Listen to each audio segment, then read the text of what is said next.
سلام علیکم دوستا هموطنان عزیز، امید که خوب و صحتمند باشین، در هر جای هستین لباس عافیت در تن داشته باشین.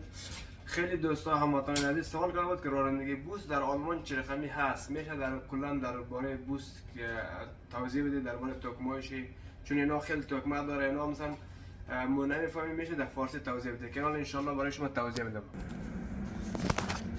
اینجا که اصلا خیلی زیاد تکمه داره، متاسفانه بعضی شاید نفهمه، خیلی هر تکمه‌اش مثلا یک چیزی هست، باید برای شما توضیح بدم.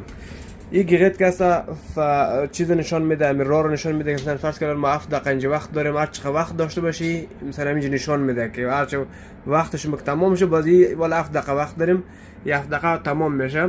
اینجا که اصلا همون کورس نشان میده مثلا 74 هست، بوسی 74 71 دیگه. اینجا مثلا حالتش داره، نامای حالتش داره، مثلا نشان میده یک نفر اگه از بیرون بیا مگه ما در فلانی ساعتگاه حالتش میرم، باید شما اگر دماغ شما بلد نبودین میتونین اینجا نگاه کنین، اینجا بزنین می مثلا حالتش دی شما ساعتگاه شما.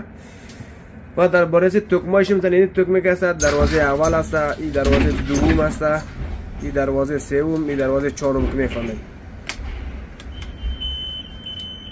این دروازه رو ما باز کردم، همش باز کردم. یعنی تکمه‌اش که است اینی که میزنی یک دفعه که میزنی همه دروازه رو باز نه، یعنی همش رو باز کردم. دروازه دیگر هم باز کردم، همش دروازه باز. این دیگهش باز این طرفی چپ که میکنی، این طرف دروازه رو بسته میکنه.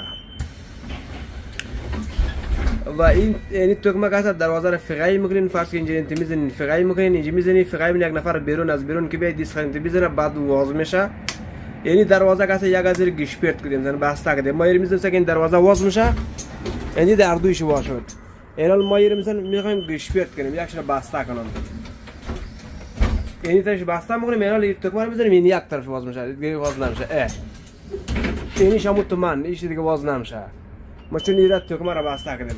اگه میخوای اینی دروازه دیگه این طرفی بسته شه، بازی تکمه رو انت پایین تر این طرف میزنی دیگه. اینی که درباره مثلا لفت مثلا پایین میکنی، واجای بابای پیر که مثلا قرض غلیشتول است، اینی باید میزنی بوس خم میکنه، خاطر اب زینکن میگه در آلمانی بازی رو میزنی، این دیگه بالا میکنه، بوس لفت کم میکنه دیگه. اینا درباره کیلومتر مثلا اینجا بنزین و چیز دیزل میزل نشون میده، هایس اول مثلا چی یک بلوت مثلا یک بوس یک بلوت میخوره دیگه. اینی درباره لیشتاش چیزایش هست، برقاش هست.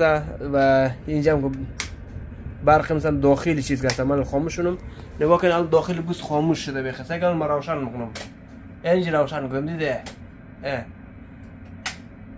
اینجا روشن میکنه. این تکمه که هست درباره مثلا چیزی بوس هست، درباره مثلا برقایش چی میکنه، یعنی که